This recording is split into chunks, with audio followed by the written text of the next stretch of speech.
குறிப்பாக சிலம்பரசன் நடந்து வரக்கூடிய அந்த காட்சியில் ஒரு தீம் மியூசிக், அனிருத்தோட மியூசிக்கல், அதுவும் அவருடைய டைட்டில் வர்ற அந்த நேரம் தான் கரெக்டாக அவருடைய டைட்டில் அப்போ வருது. அற்புதமான ஒரு தீம் மியூசிக், நம்ம வழக்கமாக கேட்கறது கிடையாது.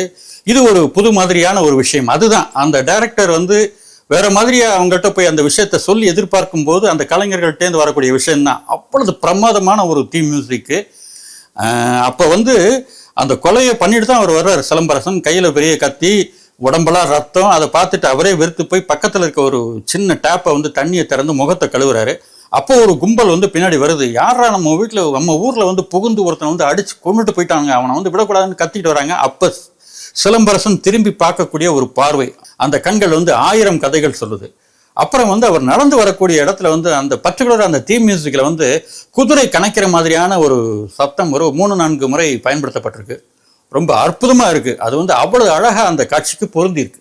விடுதலை, விசாரணை மாதிரியான படங்களில் உண்மை சம்பவங்கள் நெருக்கமாக இருக்கும். அந்த மாதிரி கிட்டத்தட்ட இவர் உண்மை சம்பவங்களை நெருக்கமாக வச்சு துரோகங்களையும் பல்வேறு வித உணர்ச்சிகளையும் உள்ளடக்கி ஒரு அற்புதமான ஒரு படத்தை தான் வெற்றிமாறன் கொடுத்துருக்காரு அப்படின்னு தான் சொல்லணும்.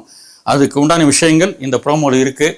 இன்னொன்று அவர் மிகப்பெரிய ஒரு டெரரிசத்தை, ஒரு ரத்தமும் சதையுமா நிறைய காமிக்கிறாரோ அப்படிங்கிற ஒரு விஷயம் இருந்தால் கூட, அந்த மாதிரி அவர் காண்பித்தால் கூட அதில் உணர்வுகள் நிறைய விஷயங்கள் இருக்கும். நம்ம விசாரணையில் அந்த 4 பேர் அந்த போலீஸ் என்கொயரி பண்ணுற இடங்கள், அவங்களை அடிக்கிற இடங்கள்லாம் அடியில் நம்ம மேலே விழுகிற மாதிரி இருக்கும். அந்த மாதிரி விடுதலை 2ல் கிளைமாக்ஸில் அந்த விஜய் சேதுபதி கேரக்டரை என்கவுண்டர் பண்ணும்போது அந்த போலீஸ் ஆஃபீஸரை விஜய் சேதுபதி பார்க்குற ஒரு பார்வையும் அந்த கேரக்டர் எடுத்திருப்பார். அவர் அதை அவாய்ட் பண்ணி தலையை தாழ்த்திட்டு அவரை ஷூட் பண்ணுற அந்த இடங்கள் இருக்குது பார்த்தீங்களா, அதெல்லாம் மிகப்பெரிய ஒரு பண்பட்ட இயக்குநர்களாக தான் முடியும். அந்த மாதிரியான காட்சி அமைப்போட அசுரன் படம் ஒரு சிறந்த படமாக அமையும் தான் நினைக்கிறேன். ஏன்னு கேட்டால் சிலம்பரசன் ஒரு பண்பட்ட நடிகராக இருந்தால் கூட அவர் எஸ்டாப்ளிஷ் ஆகிற அளவில் மிகப்பெரிய சமீபத்திய படங்கள் ஒன்றும் இல்லைன்னா கூட இந்த படம் கண்டிப்பாக அவரை ஒரு மிகச்சிறந்த ஹீரோவாக முன்னிறுத்தம். இந்த ரிவ்யூவை நீங்கள் முழுமையாக பார்க்கணுன்னா கீழே சேனல் லோகோவுக்கு கீழே இருக்கக்கூடிய ப்ரோக்ராம் லிங்கை கிளிக் பண்ணி